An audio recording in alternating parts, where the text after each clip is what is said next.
Eh bien, bonjour à toutes et à tous. Bienvenue pour ces 24 heures pour rebondir au féminin, organisé par Second Souffle, association membre du Portail du Rebond qui accompagne des entrepreneurs en rebond. Et j'aurai le plaisir de vous accompagner toute la journée sur cette plateforme Livestorm à laquelle ceux qui nous suivent sont habitués, puisque depuis 6 mois, des webinars vous sont régulièrement proposés.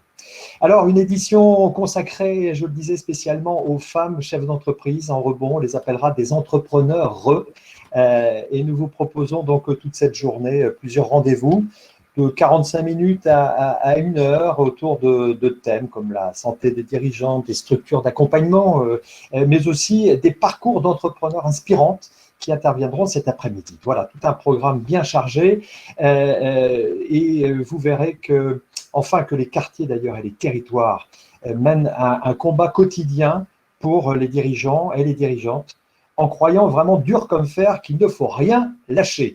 Voilà, pour lancer cette journée, je vais laisser la parole à Dimitri Pivot, qui est le président cofondateur de Second Souffle. J'aurai le plaisir d'échanger cet après-midi avec Séverine, son épouse, qui a cofondé donc l'association avec lui. Dimitri Pivot, bonjour. Bonjour Frédéric. Alors, il se trouve que Madame la ministre devait être présente ce matin. Elle a malheureusement été retenue. Voilà, en effet, donc Madame la ministre a annulé. Bon, on connaît les agendas des ministres, ils sont particulièrement chargés et très difficiles à gérer. Donc c'est toujours un risque que l'on prend, on le sait. Bon, malheureusement, elle n'a pas la possibilité d'être présente. C'est dommage, mais ça fait aussi partie de la vie d'un gouvernement, de la vie d'un ministre, que de s'adapter à la priorité du moment, et on le comprend aisément. Alors, une ouverture de la journée consacrée aux femmes, mais avec des hommes. Moi-même, vous, Dimitri, et notre invité qui va nous rejoindre dans quelques instants, Frédéric Guibert. C'est normal? Alors, c'est plutôt… alors, Frédéric, vous me posez la question et on nous pose souvent la question, on dit, tiens, c'est amusant, deux hommes pour ouvrir la journée. Normalement, on aurait dû être 2 hommes et Madame la ministre pour ouvrir la journée. Et pourquoi 2 hommes? C'est plutôt un très bon signe et c'est souvent ce que je souligne. Ça veut dire que très souvent, le combat au féminin, on le pense soutenu par des femmes. Non. Non, aujourd'hui, le combat et la cause féminine est soutenue par les femmes et par les hommes. Et ça montre que les temps changent et que l'on va dans le bon sens. Donc aujourd'hui, 2 hommes pour ouvrir cette journée. Madame la ministre aurait dû être là. Et puis après, vous allez voir tout au long de la journée. Alors là, c'est un florilège de parcours inspirants, d'entrepreneuses qui nous ressemblent, hein, ou d'entrepreneurs, comme on le souligne. D'entrepreneurs, voilà. Voilà. Et donc, je ressouligne encore le mot qui nous ressemble. Il est important de souligner cette expression parce qu'on parle souvent, vous savez, des très belles réussites entrepreneuriales, mais on voit assez souvent les mêmes. Et nous, on veut mettre l'accent sur toutes ces femmes entrepreneurs qui ont des parcours très inspirants. Voilà. Tout à fait, on peut vous le confirmer. C'est un très très beau programme et vous allez voir tout au long de cette journée des femmes engagées, mobilisées dans ce vaste et grand beau sujet qu'est la création d'entreprises. Alors, vous allez certainement nous parler des partenaires, Dimitri, qui nous font le plaisir de nous accompagner sur cet événement. Alors, en effet, je souhaite d'abord remercier tous les partenaires qui nous accompagnent pour cette journée. En premier lieu, la DGE et BPI. Frédéric Guibert en sera le représentant. Partenaire de la première heure, il est important de le souligner, hein.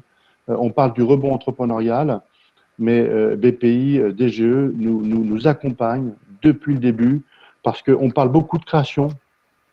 Mais la création, il ne faut pas oublier que derrière création, on peut rencontrer des difficultés et voir des difficultés, la liquidation et donc derrière le rebond.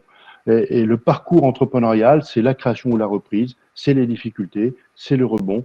C'est un parcours classique et l'accompagnement d'un chef d'entreprise doit se faire sur tout ce parcours. Ensuite, on a la Fondation Entreprendre, pareil, partenaire de la première heure, qui nous permet de développer nos activités, de soutenir financièrement l'association depuis plusieurs années. On va retrouver aussi des partenaires comme IBM. Je prendrai le temps tout à l'heure de rentrer un peu plus dans le détail avec IBM, parce que aujourd'hui on travaille de concert avec eux et avec le cabinet d'avocats John Day pour délivrer de la formation aux entrepreneurs, alors eux ou sans eux, pour se former, pour se mettre à jour, pour s'informer aussi, pour se réorienter professionnellement s'ils ont besoin, après la création d'entreprise, de changer d'activité, voire de changer de métier. Changer de métier. Donc, une plateforme Skills Build, Reignite, parfaitement qui est, hyper pointue, hein, très fournie, qui sera disponible donc, sur le Second Souffle, sur le site internet secondsouffle.org en octobre. La GSC qui nous accompagne, le BNP Paribas qui nous accompagne, la médiation du crédit qui nous accompagne et avec qui nous venons de signer donc, une convention cette semaine pour s'échanger, enfin, se transférer les entrepreneurs qui pourraient avoir besoin de la médiation du crédit et vice-versa. Le portail du rebond, est-ce que vous pourriez nous présenter un peu ce portail du rebond et toute cette chaîne de valeur autour de ces différentes associations? Alors, en effet, donc, je vais vous présenter le portail du rebond. Je vais le présenter en dernier, en fait, parce que c'est Second Souffle et membre fondateur du portail du rebond. Le portail du rebond, c'est 6 associations qui se sont regroupées pour créer ce portail du rebond des entrepreneurs.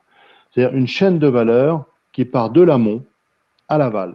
De l'amont avec l'Observatoire du rebond, qui est un observatoire... L'Observatoire à Maroc, oui. L'Observatoire à Maroc, excusez-moi. L'Observatoire à Maroc qui est axé sur la santé du dirigeant, qui nous propose des études, qui travaillent sur l'évolution. Et vous verrez tout à l'heure Olivier Torres, le président fondateur de l'Observatoire du rebond, qui vous présentera une étude spécifique à la santé du dirigeant au féminin. Ensuite, vous avez une association comme APESA, qui traite les souffrances aiguës des entrepreneurs.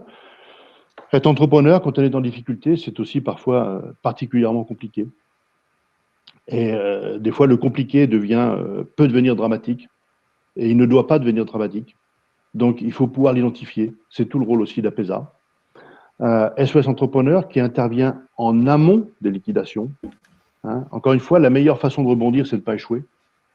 Donc, traitons les difficultés en amont, si on peut les traiter en amont pour éviter à ces entreprises, ces entrepreneurs d'échouer, et donc ces entreprises, et donc de perdre des emplois.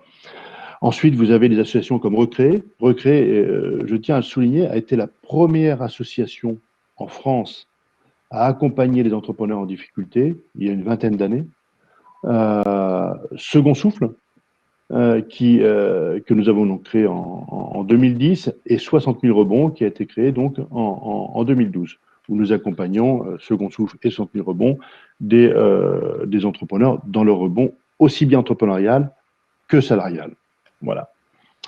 Alors, Second Souffle, je souhaite faire un focus plus spécifique pour... Oui, parce qu'aujourd'hui, enfin, vous fêtez, si on ose le jeu de mots, un second souffle aujourd'hui pour souffler les 10 bougies, c'est ça? 10 ans voilà. d'action et d'accompagnement?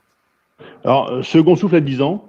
Donc, on a cofondé, comme vous l'avez souligné tout à l'heure, Frédéric, avec mon épouse, l'association Second Souffle, liée à notre historique personnel. Hein, quand l'entreprise a fermé en 2006, malheureusement, on s'est retrouvé seul. Voilà. Et de là, on s'est dit c'est pas possible quoi. C'est pas possible que des entrepreneurs qui ont créé des emplois, développé l'activité en France, on ne les accompagne pas lorsqu'ils sont en difficulté. Donc de là est né Second Souffle. Et depuis Est-ce 10 que ans, vous étiez, vous étiez rendu compte qu'en fait, dans votre région, en plus, il n'y avait pas grand-chose pour aider et pour accompagner justement des chefs mais d'entreprise qui étaient en difficulté. Frédéric, dans notre région, mais comme nationalement, Oui, oui, oui, tout à fait. Recré qui existait était assez peu connu et était surtout parisien. Les entreprises ne sont pas parisiennes, les entreprises elles sont partout dans le territoire national. Et pour un entrepreneur en difficulté, faut rappeler que financièrement c'est très compliqué, familialement, psychologiquement. Donc aller rencontrer une association basée à Paris, c'est tout simplement pas possible. Hein. Donc il faut être vraiment en proximité avec les entrepreneurs pour pouvoir les accompagner, que ce soit en présentiel ou en distanciel. C'est pour cela qu'on a créé Second Souffle avec un objectif se développer sur le territoire pour être au plus près de ces entrepreneurs. Donc Second Alors, Souffle vous accueillez aujourd'hui. des postes liquidation, c'est ça, des postes cessation d'activité?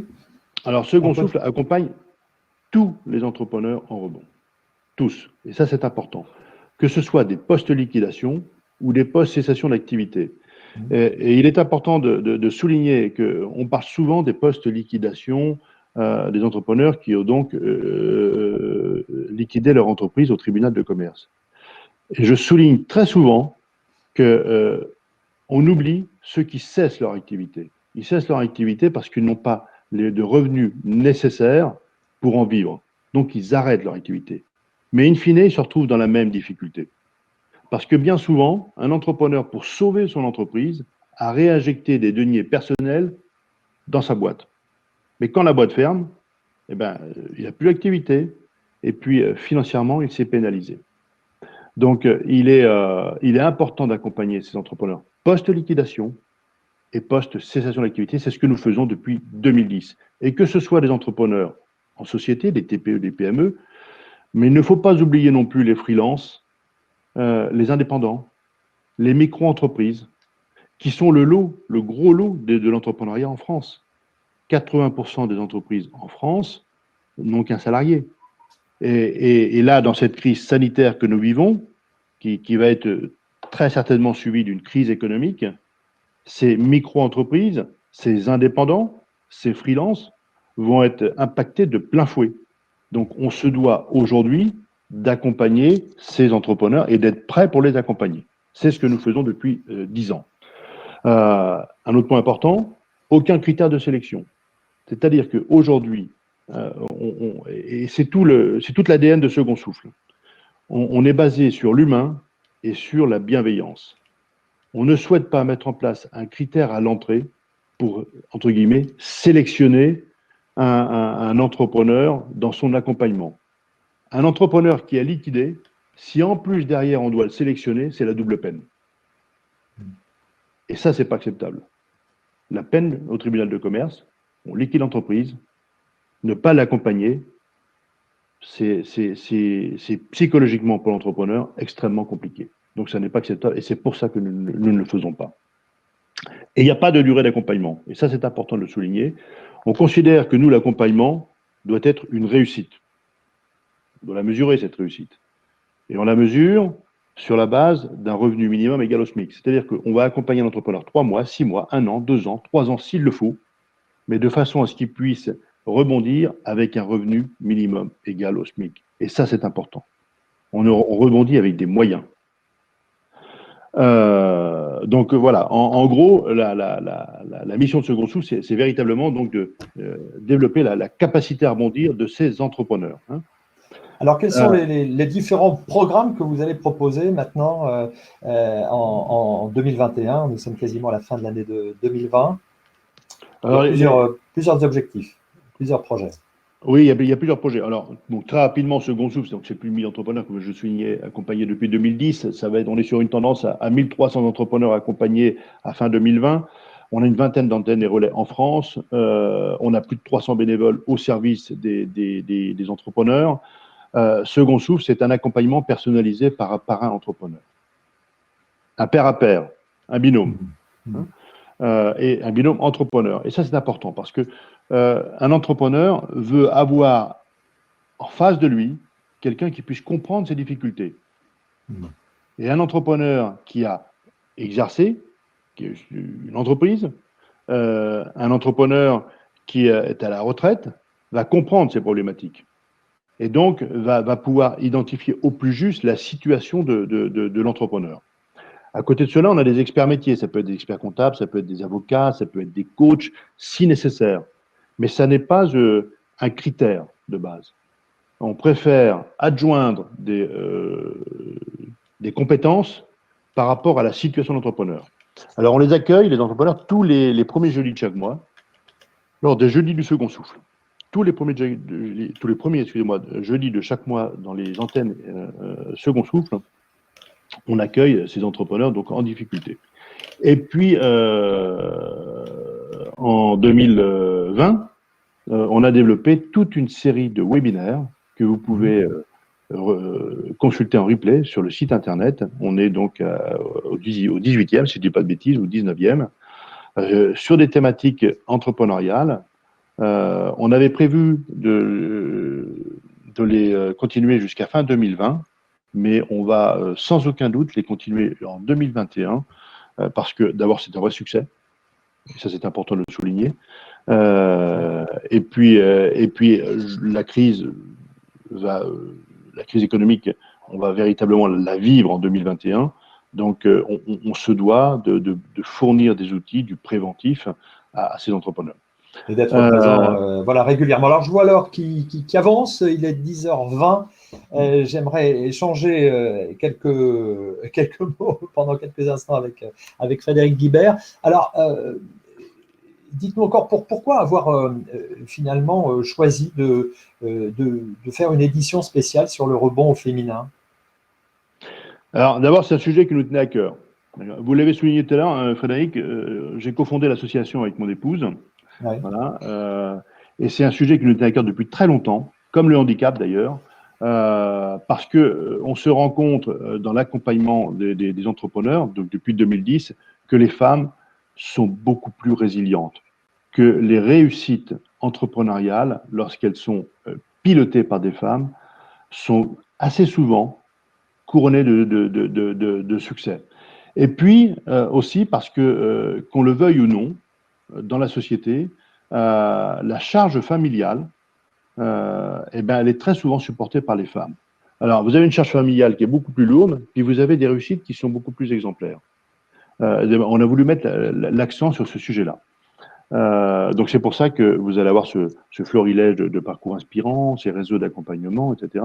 Mais c'est un sujet voilà, qui nous tenait vraiment à cœur depuis très longtemps. On en parlait dans l'association et c'était le bon moment. Voilà. Alors, il faut dire que ce mois de septembre, pour Second Souffle, c'est un mois vraiment de la femme entrepreneur. Plusieurs événements ont eu lieu sur ce thème. Oui, alors le mois de septembre, on l'a acté maintenant et c'est figé dans le marbre. Le mois de septembre pour Second Souffle devient le mois de la femme entrepreneur. Ce mois-ci, vous avez eu 4 événements exclusivement dédiés aux femmes. Un premier webinaire qui a eu lieu le 4 septembre qui s'appelait Femmes entrepreneurs pour réussir, croyez en vous.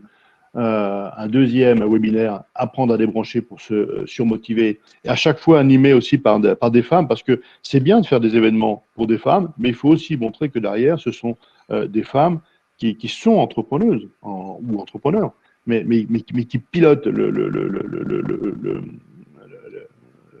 l'événement. Et puis, le 18 septembre, on a eu aussi un webinaire qui s'appelait Le rebond féminin, devenez entrepreneur. Et puis là, on clôture ce mois de septembre avec ce 24 heures pour rebondir au féminin, avec, je crois, 1800 inscrits. Voilà. Donc, septembre 2020, le mois de la femme entrepreneur. Septembre 2021, ce sera à nouveau le mois de la femme entrepreneur, avec encore plus de manifestations dédiées à la femme entrepreneur. Mais comme on va d'ailleurs très certainement aussi créer le mois de l'entrepreneuriat et du handicap. Voilà. Alors très bien, donc en conclusion, qu'est-ce que vous pourriez nous dire, Dimitri? Ah ben là, en conclusion, je vais conclure comme je conclue toujours. D'abord, parce que la France est une formidable terre d'entrepreneuriat. Tout est possible. Voilà. Je crois que quand on veut créer une entreprise, vous savez, on a un peu tendance à nous expliquer qu'aux États-Unis ceci, qu'aux États-Unis cela, etc. J'ai travaillé dans les pays anglo-saxons. L'herbe n'est pas plus verte ailleurs qu'en France. La France est un formidable territoire pour créer son entreprise et véritablement une terre d'entrepreneurs. Puis ma dernière phrase, et je la cite toujours, c'est la meilleure façon de rebondir, c'est de ne pas échouer. Et la meilleure façon de ne pas échouer, c'est d'être bien informé et bien accompagné. C'est pour ça qu'on donne la parole à ces 4 grands réseaux d'accompagnement au féminin, parce que la réussite, elle est souvent liée, évidemment, au projet, aux porteurs de projets, hein, mais on sait très bien que des entrepreneurs qui se font accompagner ont beaucoup plus de chances de réussir que ceux qui ne le sont pas. Hein. Voilà. Merci beaucoup Dimitri pour toutes ces informations, toutes ces précisions et votre engagement avec l'association et toutes vos équipes pour cette cause du soutien et de l'accompagnement des entrepreneurs. Alors, dans ce contexte économique un peu compliqué qu'on traverse encore aujourd'hui, les entreprises en difficulté ont largement été épaulées par l'État, et notamment grâce à ces aides financières assez importantes et tout à fait inédites. Et j'accueille maintenant Frédéric Guibert, qui est, donc vous êtes directeur de la création et de l'entrepreneuriat chez BPI France. Alors, précisons que c'est la banque publique d'investissement. On en a beaucoup entendu parler. Alors, Frédéric Guibert, vous m'entendez, je pense. Je ne vous vois pas, mais la crise a touché donc toutes ces entreprises qui ont été aidées et d'autres qui restent certainement encore à accompagner. J'allais dire, et les femmes entrepreneurs dans tout ça, est-ce qu'on sait combien d'entre elles sont en difficulté aujourd'hui? Est-ce qu'on a des chiffres ou alors c'est difficile à dire? Votre micro est coupé, je crois. Voilà. Allez-y. Non? Bien. Ah voilà, ça y est. Voilà. On m'avait dit pas toucher, donc j'attendais que ça s'active tout seul, mais D'accord, pas de souci. enchanté, effectivement, Frédéric Guibert, directeur de la création d'entrepreneuriat pour BPI France. On n'a pas ce chiffre pour l'instant, je pense que c'est un peu tôt. Malheureusement, ce qui est certain, c'est que la crise ne fait pas de discrimination pour sa part. Donc, il y a effectivement des femmes entrepreneurs qui s'en touchent aujourd'hui. Ça sera un bon moyen aussi, et j'espère que ça pourra se revalider, que la capacité de résilience de l'entrepreneuriat des femmes, des entrepreneurs au féminin pourra être démontrée à nouveau et qu'il y aura moins de sinistres qui toucheront les femmes que les hommes. Nous verrons bien. Et je n'ai pas ça, effectivement, pour l'instant. D'accord. Enfin, en tout cas, il y a une nécessité, j'imagine, d'aider, développer la création et la reprise d'entreprises par des femmes et de les y aider. Tout à fait. Tout à fait. Je ne peux que m'inscrire dans tout ce que vient de dire Dimitri en conclusion sur le fait qu'un entrepreneur qui est accompagné réussit mieux. Ça, c'est des constats qui ont été faits avant la crise, qui se feront encore probablement pendant la crise et après la crise. Pour ce qui est de l'accompagnement des entrepreneurs femmes, les choses se font probablement encore de manière un peu plus importante parce que on voit bien ces dernières années qu'il y a eu une augmentation du nombre de femmes qui créent des entreprises. Et ça, c'est déjà un élément très positif. Il y a par contre un constat qu'on opère au niveau de BPI France au travers de tous nos métiers, c'est que plus l'entreprise est grande, et je ne vous parle pas de TI, mais même d'entreprises juste qui ont un salarié, et moins on a de femmes dirigeantes.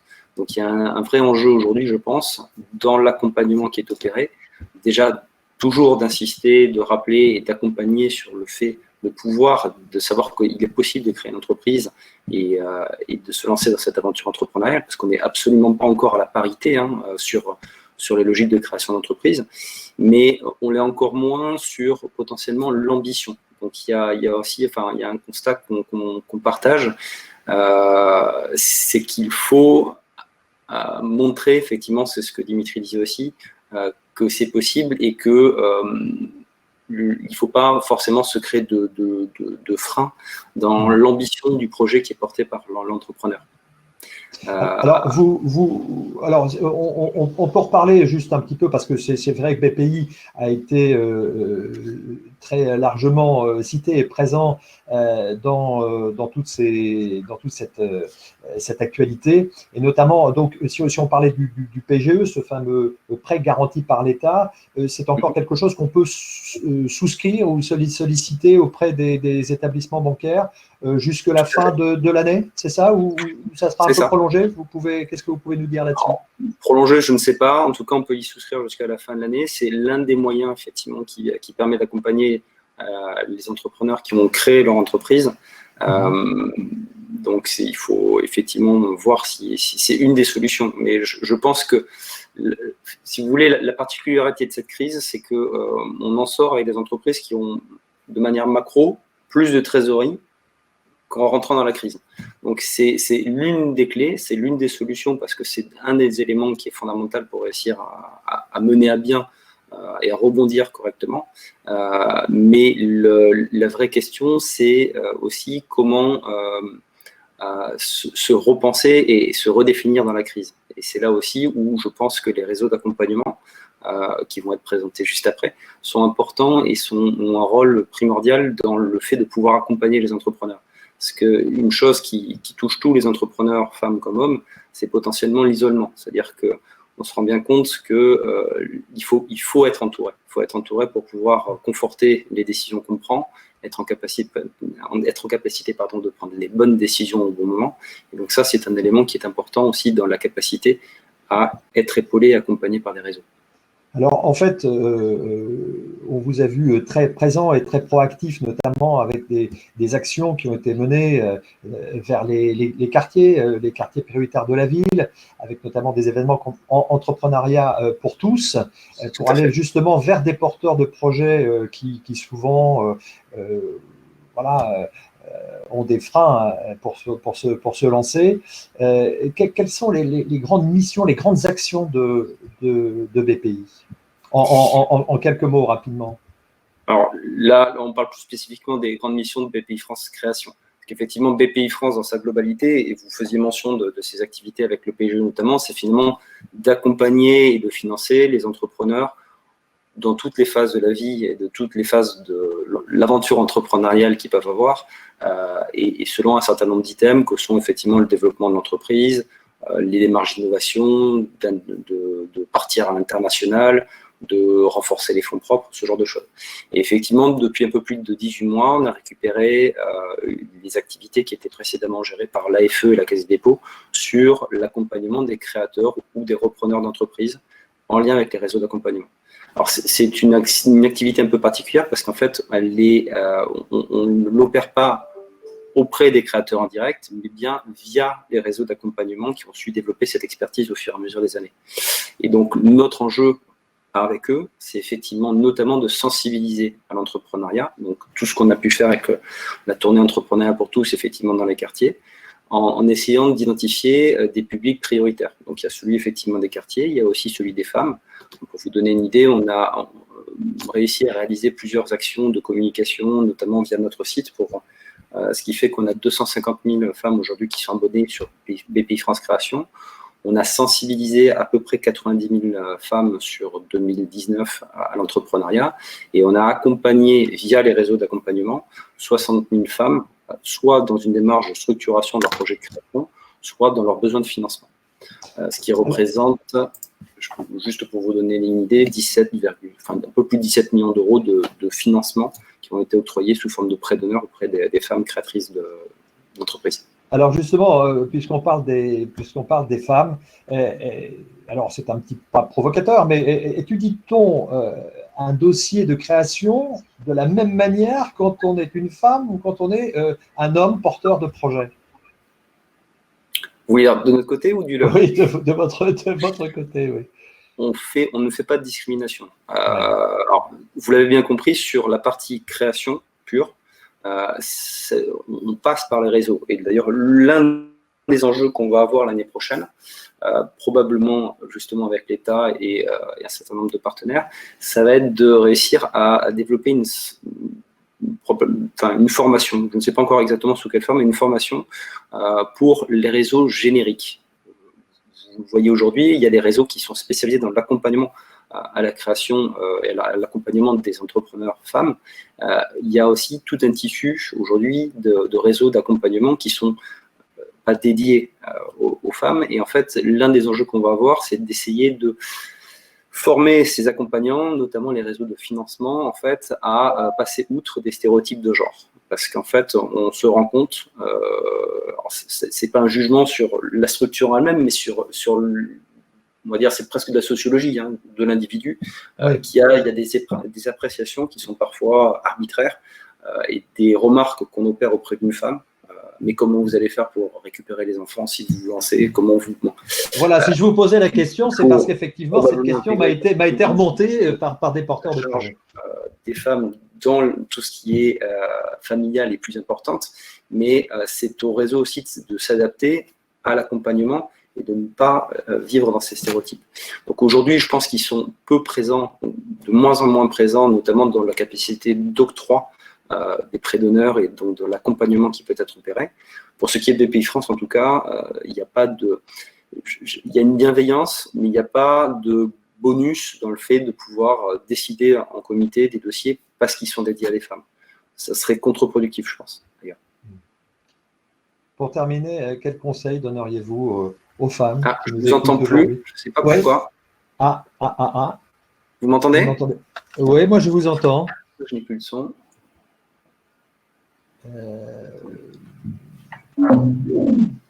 Quel pourrait être le problème? Vous ne m'entendez pas? Ça y est. Ah. Vous m'entendez là? Non. On a perdu Frédéric Guibert. Alors,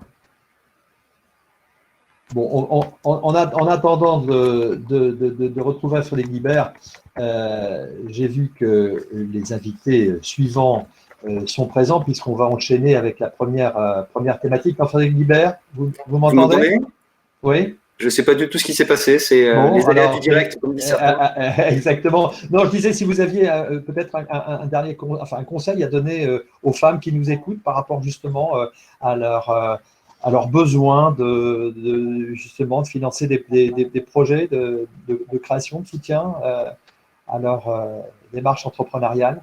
Qu'est-ce que vous leur diriez? De se lancer, de ne surtout pas sous-estimer le besoin d'accompagnement qu'il y a dans ce sujet, d'être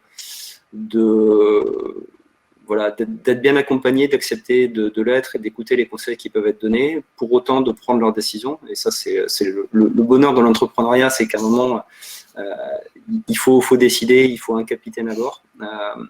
Et probablement, mais ça c'est plus complexe et plus macro, mais effectivement être en capacité de ne pas se brider dans l'ambition des projets qu'elles peuvent porter. Oui, tout à fait, parce qu'effectivement, on le verra tout au long de cette journée, mais très souvent, on dit que les femmes veulent créer leur entreprise, veulent rebondir par la création, mais elles sont souvent un peu timides et retiennent un petit peu les rênes en étant un petit peu prudentes, peut-être trop prudentes, et manquent peut-être un petit peu d'ambition dans le financement de l'entreprise. C'est tout à fait ça. C'est pour ça d'ailleurs qu'on va continuer à porter des choses qu'on portait dans le contrat cadre qui était porté par l'État et qu'on avait avec la BNP, la Caisse d'épargne. Sur l'année prochaine, c'est des actions de communication tant au niveau national qu'au niveau local pour mettre en avant des projets portés par des femmes avec une certaine ambition pour, dans un souci d'exemplarité, de montrer qu'en fait c'est possible. Parce que je pense que c'est l'un des enjeux fondamentaux, c'est de montrer que c'est possible. C'est justement l'objectif de cette journée avec ces projets, ces projets concrets. C'est plus que des projets, ces réalisations qui sont menées par des femmes qu'on aura le plaisir d'écouter cet après-midi. Écoutez, Frédéric Guibert, on arrive un peu au terme, on a même un peu dépassé l'horaire. Merci beaucoup d'avoir participé à cette table ronde. Vous pouvez, si vous le souhaitez, rester avec nous. En tout cas, je vais accueillir maintenant Olivier Torres, puisque nous allons parler de la santé des dirigeants et des dirigeantes en particulier. Olivier Torres, bonjour. Vous êtes président fondateur de l'Observatoire Amaroc. Alors, vous appartenez au portail du rebond dont Dimitri Pivot nous parlait tout à l'heure, un des membres, et vous êtes également professeur à l'Université de Montpellier. Oui. Et en résumé, vous étudiez le vaste sujet de la santé des dirigeants. On ne le sait pas toujours, mais les chefs d'entreprise indépendants ne bénéficient pas d'un suivi médical régulier, comme ça peut exister pour les salariés. Ils travaillent souvent beaucoup, 10 à 12 heures par jour, se nourrissent assez mal, dorment peu et mal. Alors j'imagine que pour les femmes entrepreneurs, elles sont bien sûr logées à la même enseigne. Il y a, je pense, sûrement des différences. Et vous avez justement réalisé une étude sur les différences entre les hommes et les femmes. Et qu'avez-vous constaté? Bonjour Olivier Torres. Bonjour Frédéric, et permettez-moi avant de prendre la parole de remercier d'abord et en premier lieu Dimitri Pivot, le président de Second Souffle, pour cette belle initiative. Ce n'est pas la première, ce ne sera pas la dernière, et je sais que le travail fait par Second Souffle est un travail de longue haleine, un travail de terrain, et je le connais par l'intermédiaire du portail du rebond, et c'est vraiment un plaisir pour moi à chaque fois de le côtoyer et de vous côtoyer, vous, le réseau de Second Souffle, dans le cadre de ce travail important qu'est le rebond. Permettez-moi également de saluer Anne-Sophie Panzeri. On a déjà, avec Anne-Sophie, eu l'occasion à 3 reprises de faire des conférences ensemble, une fois à Lyon, une fois à Grenoble, c'était mémorable, et une autre fois à Colmar. Donc, voici la 4e reprise, et ce ne sera certainement pas la dernière, parce que le réseau des FCE, je salue également Muriel Lacomblède, qui est présente et que je connais, et puis d'autres peut-être qui ne se sont pas manifestés, à participer à ce webinaire. Alors, je ne vais pas multiplier les remerciements. Oui, les femmes chefs d'entreprise, c'est un vrai sujet de recherche pour nous. Et je dirais que le premier constat, c'est d'abord que je vais articuler mon propos en 3 temps. Ça va être très simple. Premier temps, la santé des femmes chefs d'entreprise. D'abord. Puis deuxième temps, et ça ira très vite, la comparaison entre la santé des femmes chefs d'entreprise et des hommes chefs d'entreprise. Et puis, si j'ai le temps, peut-être, quelques aspects sur qu'est-ce qui s'est passé au niveau de la santé de nos entrepreneurs pendant le confinement. Alors, commençons par le commencement. Donc, la santé des femmes chefs d'entreprise. Eh bien, je dirais que les femmes chefs d'entreprise, quand on les interroge, sont, je dirais, face à un déni de réalité. C'est-à-dire que la phrase que j'ai le plus souvent entendue chez les femmes chefs d'entreprise, c'est « je n'ai pas le temps d'être malade ». J'en ai même certains qui me disent, vous savez, je ne tombe malade que quand je suis en vacances. J'en ai même un jour qui m'a dit, mais du coup, je ne prends plus de vacances. Ce qui n'est pas bien. Mais on voit bien que la femme chef d'entreprise est, je dirais, très souvent davantage préoccupée de son entreprise que d'elle-même. Et ce constat, je l'ai également observé pour les hommes.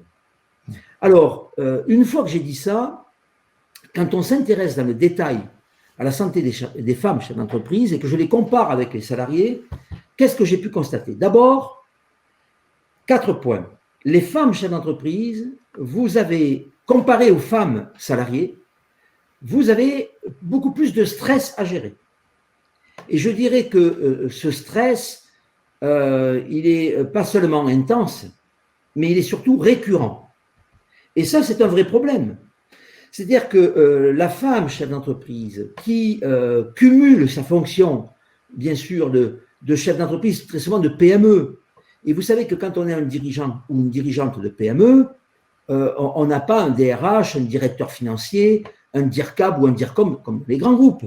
Quand on est dans une PME-TPE, la PME-TPE ne fonctionne pas comme, je dirais, le management est décrit dans les manuels de gestion qui sont toujours préoccupés par les grands groupes. On parle tout le temps, encore aujourd'hui, de Fordisme, de Toyotisme, d'ubérisation. On parle sans arrêt des GAFA. Enfin, 99,84% des entreprises en France sont des PME et elles ne fonctionnent pas du tout sur ce modèle-là.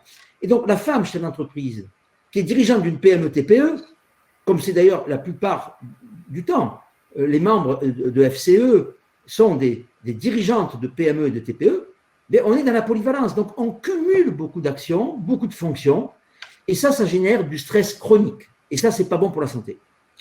Le deuxième aspect qui nous a marqué quand on s'est intéressé à l'entrepreneuriat féminin, c'est, je dirais, la solitude. C'est-à-dire que la femme chef d'entreprise se sent beaucoup plus isolée que la femme salariée. Parce que je dirais que le chef d'entreprise, d'ailleurs, homme comme femme, a parfois des décisions à prendre un peu difficiles, et là, on se sent seul. Et ça, on a fait une étude avec la BPI, la Banque publique d'investissement, il y a maintenant 3 ans, dont le titre c'est « La solitude, vaincre les solitudes du chef d'entreprise ». J'invite tous ceux qui nous écoutent à télécharger gratuitement cette étude. Parce que je n'ai pas le temps là de la développer, mais on montre 2 choses. D'abord, la solitude est un facteur pathogène, ça c'est clair, hein, quand on fait les liens entre se sentir seul, se sentir isolé, et surtout l'isolement subi, pas celui qui est choisi. Mais quand on sent un isolement fort, effectivement, ça pèse sur la santé physique, mentale, sur le sommeil, sur le burn-out, sur plein d'indicateurs de santé. Et dans ce livre que vous pourrez télécharger gratuitement, vous avez des tas de solutions pour vaincre la solitude, des antidotes. Je passe rapidement, mais vraiment, je ne peux que vous inviter à télécharger « Vaincre les solitudes du dirigeant » avec l'étude qu'on a faite avec BPI. Troisième facteur pathogène auquel sont confrontées les femmes chefs d'entreprise, c'est l'incertitude du carnet de commandes. Ça, on ne le dira jamais assez, mais les femmes chefs d'entreprise sont, je dirais, soumises à une incertitude de leur carnet de commandes qui n'a rien à voir avec, je dirais, les conditions de travail des femmes qui sont salariées. Une femme salariée, certes, elle a une hiérarchie, mais elle a, je dirais, son salaire qui tombe tous les mois. Quand on est à son compte, écoutez, je suis désolé, mais rien n'est simple. Et donc, on voit bien que être, je dirais, confronté à la recherche du chiffre d'affaires, c'est une incertitude, et ça, je suis au regret de vous dire, c'est un facteur pathogène. Et enfin, le quatrième facteur, mais là de très très loin, c'est le travail, le temps de travail. Je crois que Philippe, tout à l'heure, l'a dit, mais de très très loin, les femmes chefs d'entreprise, les femmes entrepreneurs, travaillent beaucoup plus longtemps par jour, plus de jours par semaine, plus de semaines dans une année, et plus d'années dans une carrière. Donc, les femmes chefs d'entreprise travaillent nettement plus que les femmes salariées. Et donc, si je m'arrêtais là, vous avez compris quelle serait mon hypothèse. C'est que les femmes chefs d'entreprise qui cumulent tant de facteurs pathogènes, elles devraient tomber comme des mouches. Et pourtant, quand je rencontre Anne-Sophie, Muriel, d'autres chefs d'entreprise, je les vois plutôt avec la pêche, avec la forme. Et si j'en juge d'ailleurs à certains messages qu'on peut recevoir ici ou là, j'y répondrai tout à l'heure quand Anne-Sophie prendra la parole, je m'éclipserai pour pouvoir répondre à certaines de vos interrogations. Et en fait, quand on vous voit, vous avez au contraire une énergie qui est portée par le projet entrepreneurial. Alors du coup, il faut s'intéresser, et ça c'est un peu, je dirais presque le combat de l'Observatoire Maroc depuis 10 ans, c'est de s'intéresser aussi aux facteurs salutogènes. Retenez ce mot. S'il y avait une chose à retenir de mon intervention, c'est ce mot, salutogène, par opposition à pathogène. Les facteurs salutogènes, ce sont des facteurs qui génèrent de la bonne santé, alors que les facteurs pathogènes que j'ai évoqués, ils détruisent la bonne santé. Le stress, c'est pas vrai, j'entends parfois des chefs d'entreprise qui disent il y a le bon stress et le mauvais stress. Il faut tordre le cou à cette mauvaise théorie. Parce que si le stress était si bon que ça, alors moi je vous donne un conseil de management. Stressez vos clients, stressez vos salariés, stressez vos proches. Vous verrez si c'est bon. Non, les entrepreneurs font une terrible confusion entre le lien entre stress et performance, qui parfois peut être positif et parfois négatif, et le lien entre stress et santé, qui lui est toujours négatif. Et on voit bien que parfois certains entrepreneurs se tuent à réussir. Ils font de la performance, mais au détriment de leur propre santé. Au bout d'un moment, ce n'est pas durable. Donc, les facteurs salutogènes, quels sont-ils? Je vous livre les principaux. Premier facteur, la maîtrise de son destin. ce que les psychologues appellent le locus of control interne. Mais bon, ça c'est un peu technique, je l'ai traduit. Et donc, les femmes chefs d'entreprise, quand on les observe, quand on les interroge, quand on les regarde de près, de loin, de côté, jamais de travers, eh bien, on se rend compte que ce sont des femmes qui ont le sentiment, chevillé au corps, cette croyance qu'elles maîtrisent leur destin. Les femmes chefs d'entreprise, quand vous les interrogez, elles vont vous dire, si je réussis, c'est grâce à moi, si j'échoue, c'est de ma faute. Et ça, ben, je dirais que c'est bon pour la santé. C'est simplement le fait de se sentir maître de sa destinée, responsable de ses actes. Être responsable de ses actes. Il n'y a rien de pire que les victimes, ou que ceux qui ont toujours le mot victime à la bouche. Les victimistes, il y en a plein, de plus en plus ces derniers temps. Il faut dire qu'ils sont valorisés parfois par certains politiques. Mais les victimes n'auront jamais que le destin de la feuille morte. Ils iront là où mène le vent. Celui ou celle qui se dit « lève-toi et marche », je suis maître de mon destin. Si je réussis, c'est grâce à moi, et si j'échoue, j'assume. Eh bien, je vous annonce que toutes les études que nous avons faites, et bien d'autres chercheurs, bien meilleurs que nous, bien avant nous, ont montré la même chose. Et ça, c'est un facteur salutogène. Deuxième facteur qui est très puissant chez les femmes chefs d'entreprise, c'est le hardiness, la résistance, la résilience, l'endurance. Je tombe, je me lève. Je retombe, je me relève encore. Je tombe 7 fois, je me relève 8 fois. Eh bien ça, sachez que c'est bon pour la santé. D'où, d'ailleurs, l'adhésion de l'Observatoire Maroc au portail du rebond. D'où Second Souffle. D'où toutes les associations qui œuvrent en faveur du rebond. Parce que rebondir, eh bien c'est bon pour la santé. Rester sur un sentiment d'échec, rester sur l'idée que finalement on ne peut pas réagir, ça c'est terrible, c'est délétère. J'aime bien, vous savez, cette phrase du poète allemand Rilke qui disait « d'échec en échec, il grandissait ». Bien oui, d'échec en échec, on grandit parce qu'on apprend. Et donc on voit bien que le rebond, l'endurance, la capacité de ne pas rester en échec, mais de rebondir, ça, c'est, je dirais, un facteur salutogène, ce qu'on pourrait appeler la niaque, avoir la niaque. Voilà, le fighting spirit, comme diraient les anglo-saxons. L'envie de se battre, mais pas contre le monde entier, c'est parfois contre soi-même pour faire aboutir un projet. Et enfin, troisième facteur, très très bon pour la santé, c'est une évidence, mais ça a été mis en évidence par les chercheurs en premier, c'est l'optimisme. Les optimistes vivent mieux et plus longtemps que les pessimistes. Voilà. Et là, je vous interroge, c'est pas une bonne nouvelle, ça? Est-ce que c'est pas une bonne nouvelle? Si, bien sûr. Un pessimiste parmi vous qui dit, tiens, voilà encore une mauvaise nouvelle. Mais bon, bref, je ne rentrerai pas dans la méthode de gestion des pessimistes, mais globalement, j'ai terminé mon propos sur mon premier point. Quand on regarde les femmes chefs d'entreprise, oui, le stress, oui, la surcharge de travail, ce sont de très loin les plus grosses travailleuses de France. Oui, l'incertitude, oui, la solitude, mais la maîtrise du destin, l'optimisme, l'endurance, je rajouterais même le facteur de la passion. La passion, bon, la passion, ben si c'est dévorant, c'est pas bon. Mais par contre, une passion dans son travail, aimer son travail, avoir beaucoup de satisfaction dans son travail, ça c'est un élément qui est extrêmement bon pour la santé. Et quand on fait la balance, vous aurez compris, j'ai une balance sur la santé des femmes chefs d'entreprise, qu'est-ce que j'ai constaté? Eh bien que la balance penche du bon côté. Et donc ça c'est la bonne nouvelle. C'est-à-dire que la santé des chefs d'entreprise, elle est bonne, les femmes chefs d'entreprise ont des facteurs salutogènes qui pèsent davantage que les facteurs pathogènes. Alors, deuxième point de mon propos, il me reste encore un peu.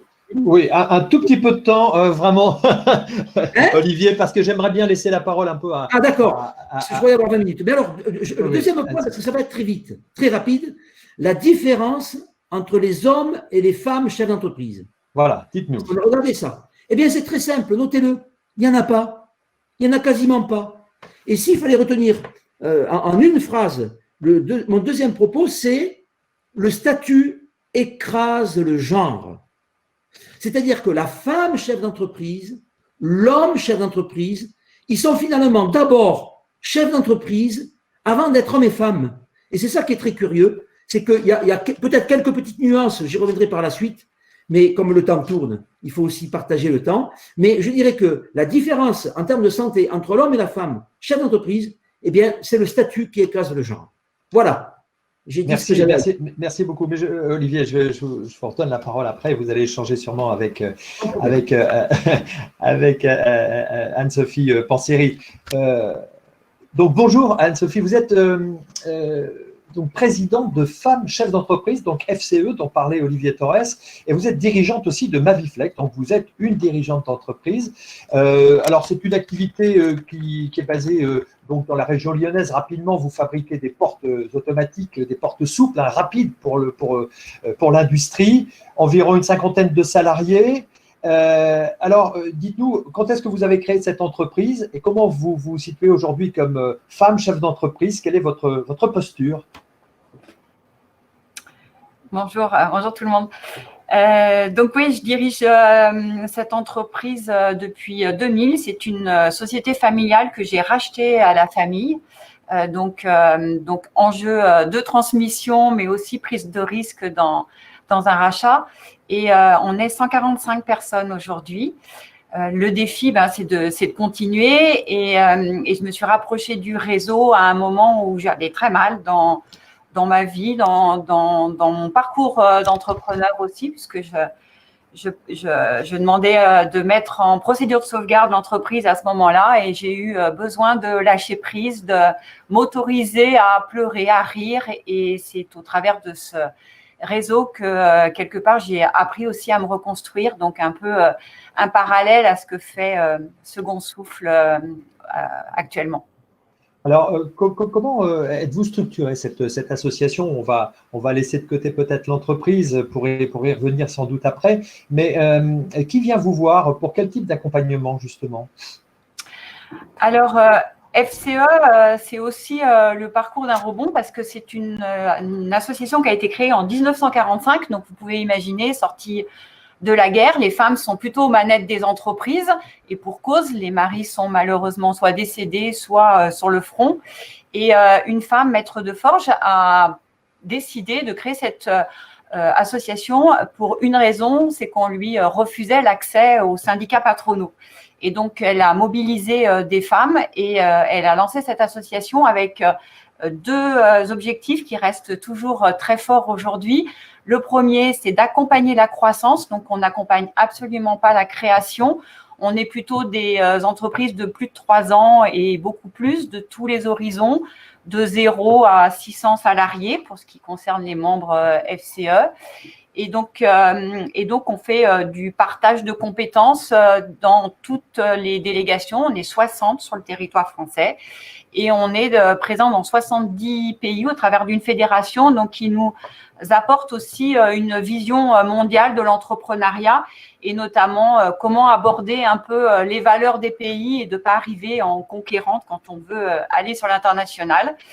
Et l'autre objectif de l'association, c'est la prise de mandat. Et donc là, une juste place des femmes dans les gouvernances économiques, donc chambre de commerce, prud'homme. Et donc, on prend nos mandats au travers de la CPME, du MEDEF, de la CMA, voilà, tous les dispositifs qui existent en France pour prendre des mandats. Alors, vous êtes répartis vraiment dans les grandes villes, on vous trouve un peu partout sur le territoire? Pas tout à fait partout parce que 60 délégations, mais ça monte très vite. On a créé 22 délégations en 4 ans, donc un positionnement plutôt dans les grandes villes, mais plutôt une accélération dans des villes moyennes où il y a peut-être encore plus de besoins d'accompagnement, en tous les cas de partage, de lâcher prise, d'échange, de co-construction un peu. Et l'intérêt aussi de pouvoir être multi-métier, multi-activité, ce qui permet aussi de partager les visions qu'on a et en ce moment toucher sur les difficultés que certains environnements ont encore plus que d'autres et vraiment des enjeux de forte solidarité, d'essayer de sortir de cet enfer dans lequel on vit actuellement. Ensemble. Alors, tout le monde peut venir vous voir?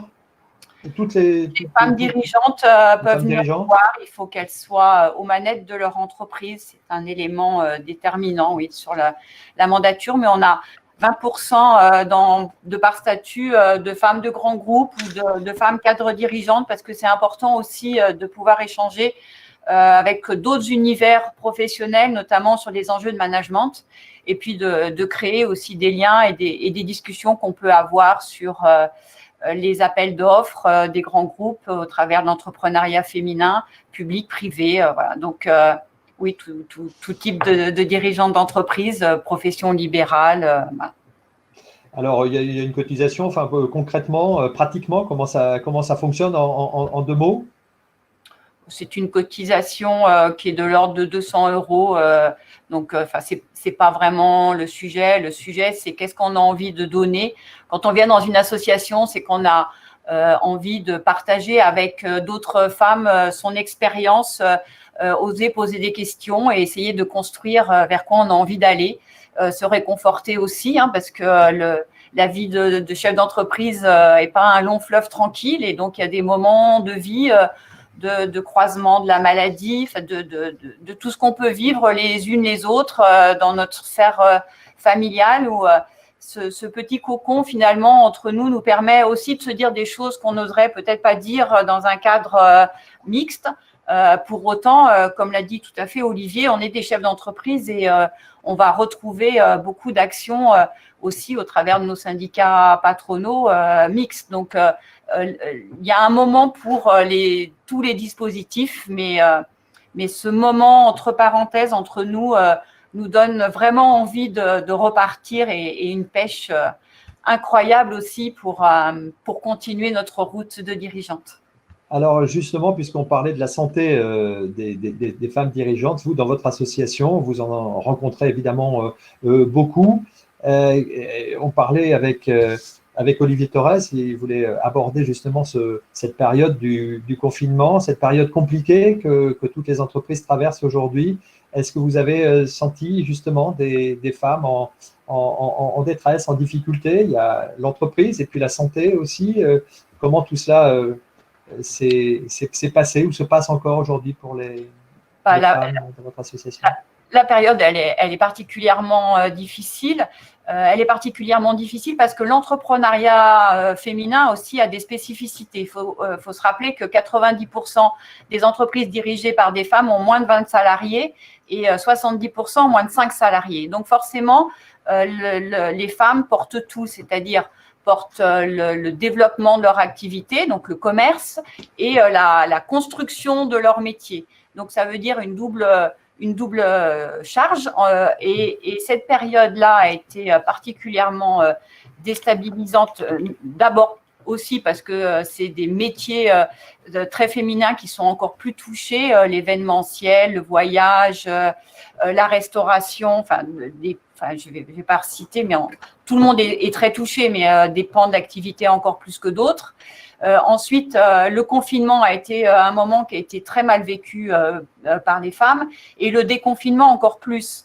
Il faut aussi se rappeler que les femmes dirigeantes gagnent en moyenne 1 500 €. Donc, ça veut dire que l'enjeu financier, il est tout de suite là dès lors qu'il y a une chute d'activité.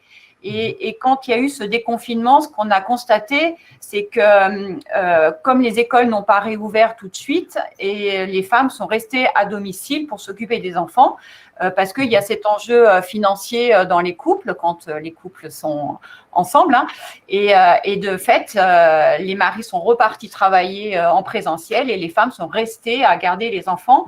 Et donc là, c'était un déchirement, parce que comment faire repartir nos entreprises quand on n'a pas l'accès à une activité normale. Donc, tout ça a vraiment amplifié avec nous, sur le réseau, presque 30% des femmes qui se posaient même la question de poursuivre leur activité en sortie de crise. Donc, on est à un moment vraiment de tremblement sur la situation de l'entrepreneuriat féminin, qui en soi n'est pas l'enjeu. Être entrepreneur, comme l'a dit, c'est être passionné par ce qu'on a envie de faire, mais on peut être passionné comme salarié aussi.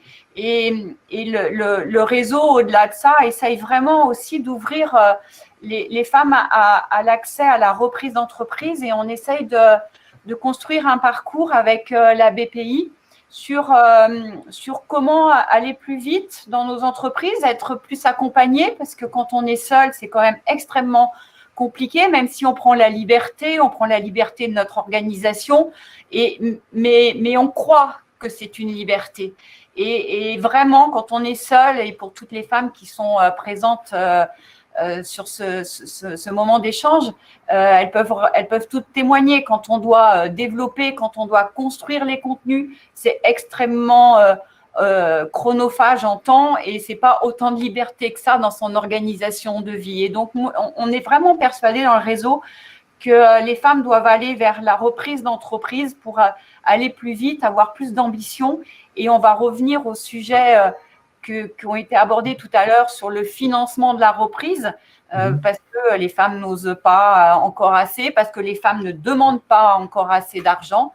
Et donc là aussi, il faut accompagner des processus qui sont encore très différents entre les hommes et les femmes et accompagner les banques à évoluer aussi parce que oui, les femmes, on doit avoir plus d'ambition dans nos demandes de financement, mais les banques doivent apprendre à juger les dossiers différemment entre le regard de la femme qui est encore actuellement très prégnant dans les décisions bancaires, même si on constate des progrès, mais on constate encore beaucoup des questions sur l'organisation de vie de la femme et l'ambition de l'homme. Donc, il y a vraiment encore des différences de posture. Et là aussi, il faut vraiment travailler là-dessus. Voilà, il y a encore des murs à faire tomber et puis pour avancer de manière encore plus franche vers des entreprises voilà, plus financées et avec des femmes toujours plus motivées. Alors, Olivier Torres, vous vouliez peut-être conclure sur cet aspect de la santé, sur ces charges familiales qui pèsent sûrement davantage sur les femmes. On en a parlé, d'autant plus qu'elles sont entrepreneurs, mamans, divorcées. Qu'est-ce que ça vous amène encore comme dernier commentaire ? La question du divorce affecte négativement la santé chez les femmes comme chez les hommes. C'est clair. En général, il vaut mieux être en couple ou être avec une famille. Ce sont des facteurs qui jouent favorablement pour la santé. Moi, ce que je dirais, c'est que non, il faut poursuivre le souffle entrepreneurial parce que c'est un grand protecteur. Moi, je pense qu'on est dans une société qui devient, sur les 20-30 dernières années, de plus en plus à la fois volatile, incertaine, complexe, ambiguë et je dirais même menaçante sur plein de paramètres. Et l'acte d'entreprendre, c'est peut-être reprendre la main sur son espace de travail, sur son projet de vie. Et vous savez, c'est pas anodin tout ça. Mais quand j'ai commencé ma carrière d'enseignant, il y a 30 ans, moi, mes étudiants, il y a 30 ans, ils voulaient rentrer dans les grandes boîtes ou éventuellement passer des concours de la fonction publique. Aujourd'hui, j'ai enseigné pendant 11 ans à l'EM Lyon, j'enseigne aujourd'hui à Montpellier Business School, je passe mon temps un peu partout en France à aller ici ou là. Eh bien, je peux vous dire qu'une grande aspiration de la jeune génération, c'est d'être entrepreneur. Alors, il faut toujours un petit peu mettre un bémol en disant « Attention, entreprendre, c'est bon pour la santé ». Ça, c'est un des grands résultats de l'Observatoire à Maroc. Mais c'est épuisant. Et puisqu'il me reste encore un peu de temps, simplement sachez que quand j'ai fait parce que j'aimerais bien laisser les questions des internautes. Ah ben d'accord, voilà. Mais en gros, ce qui est pour moi le grand bémol de l'entrepreneuriat chez les hommes comme chez les femmes, c'est la question de l'épuisement. Entreprendre, c'est bon pour la santé, mais c'est quand même épuisant. Alors, je ne sais pas si William m'entend. Est-ce qu'il y aurait des questions via le chat d'internautes qui souhaiteraient poser quelques questions à nos invités? Oui, on a déjà répondu avec Dimitri à pas mal de questions. Il y avait une question pour Olivier Torres, je vous l'affiche. Comment se comportent les femmes face au burn-out? Plus de femmes ou plus d'hommes et pourquoi? Alors, c'est pas très clair cette affaire-là parce que quand on compare, vous savez, à chaque fois, nous, on prend le sexe comme variable de contrôle et je dirais que globalement, mais c'est pas beaucoup. Il y a un petit peu plus d'épuisement chez les femmes chefs d'entreprise que chez les hommes chefs d'entreprise. Mais d'abord, c'est pas violent, la différence n'est pas très forte et elle est loin d'être systématique. Après, je dirais que la femme a un atout, c'est qu'elle est beaucoup plus maître de son destin en matière de santé. Là, je renvoie à un concept qui s'appelle le Health Locus of Control de Waldstone, qu'on a mesuré au tout début d'ailleurs des travaux d'Amarok. Et on s'était rendu compte que les femmes avaient, je dirais, la bonne attitude. C'est-à-dire qu'elle est un peu plus à l'écoute d'elle-même. Même s'il y a ce déni, elle est quand même un peu plus à l'écoute de sa fatigue, de son manque de sommeil. Là, sur le sommeil aussi, là, il y a un bémol plutôt négatif chez les femmes. Les femmes chefs d'entreprise dorment un peu moins bien que les hommes, mais ça, c'est assez général. En général, le sommeil est un peu plus trouble chez les femmes que chez les hommes pour des tas de raisons que je n'évoquerai pas là. Et donc, du coup, comme elles ont cet instinct d'être un peu plus à l'écoute de la santé, eh bien, elles arrivent à avoir, je dirais, des éléments correctifs un peu plus précoces. Mais de manière générale, moi, je pense qu'il faut vraiment faire en sorte de lutter contre le risque d'épuisement. Je vous invite à aller sur le site de l'Observatoire Maroc. On a des échelles de mesure, des outils de repérage du burn-out qui vous permettent de vous mesurer vous-même et, le cas échéant, de rectifier un peu le tir lorsque vraiment vous dites 10 fois par jour « j'en ai marre, je me sens déçu par mes clients, mon environnement et je dors mal et je me sens fatigué ». Là, attention, vous avez des signaux d'alerte d'épuisement. Une autre question, William, peut-être. Oui, une question qui a été posée en amont de ce webinaire que je vais vous afficher. Peut-on envisager d'avoir une maternité sereine en tant que dirigeante? Ah, la maternité. On en parlera un peu cet après-midi d'ailleurs. J'ose espérer que oui. Je pense qu'il doit y avoir plusieurs témoignages autour de nous de femmes chefs d'entreprise qui ont abordé sereinement leur maternité. Moi, je pense que j'ai eu des témoignages de femmes chefs d'entreprise qui m'ont dit, lorsque j'ai eu mon premier enfant, je me suis mis à gérer ma boîte un peu différemment, notamment un peu plus à distance, puisque j'étais parfois un peu plus absente, et je me suis rendu compte que ça fonctionnait très bien. Et je crois que le côté positif de la crise que nous avons vécue, bien évidemment, je souscris entièrement à ce qu'a dit Anne-Sophie Panzeri tout à l'heure. Bien sûr qu'elle est anxiogène, cette crise.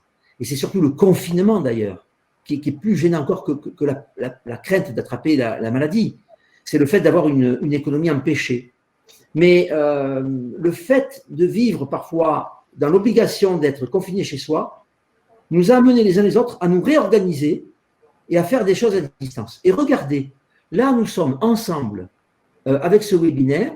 Je suis persuadé qu'il y a peut-être 6 mois, Dimitri Pivot aurait dit non, on va faire un événement ici ou là à Paris ou à Lyon ou à Lille, que sais-je encore. Eh bien, finalement, on est peut-être plus nombreux, sans aucun déplacement, à pouvoir travailler ensemble. Donc, je pense que oui, on peut vivre des maternités tout à fait sereines. Alors, je pense qu'il y a aussi, peut-être que oui, Anne-Sophie Panzeri va sûrement pouvoir répondre aussi à ça, c'est qu'en fait, il y a certainement des différences entre des petites structures de 2-3 personnes et puis des entreprises un peu plus importantes où on peut se faire seconder, où on peut se faire remplacer avec un bras droit ou un bras gauche qui permet de continuer l'activité pendant que la chef d'entreprise est vit sa maternité.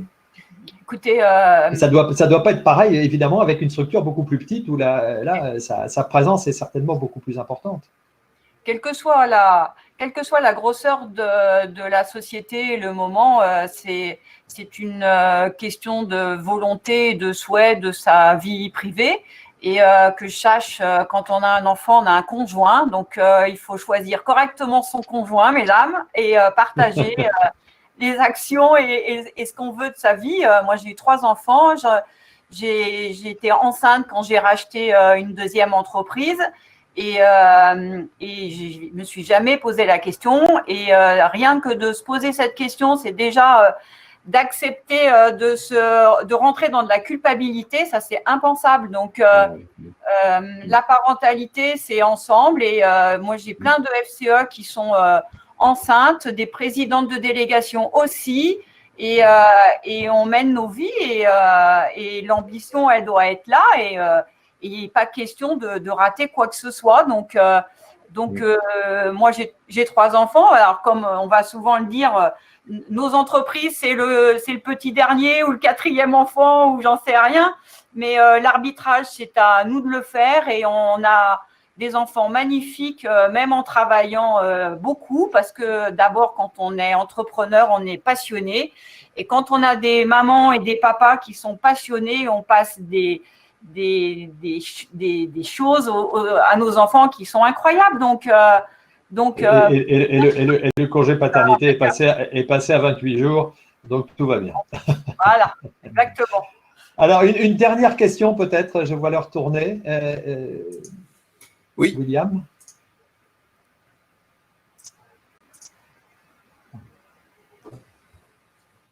Alors, la voici, la voilà.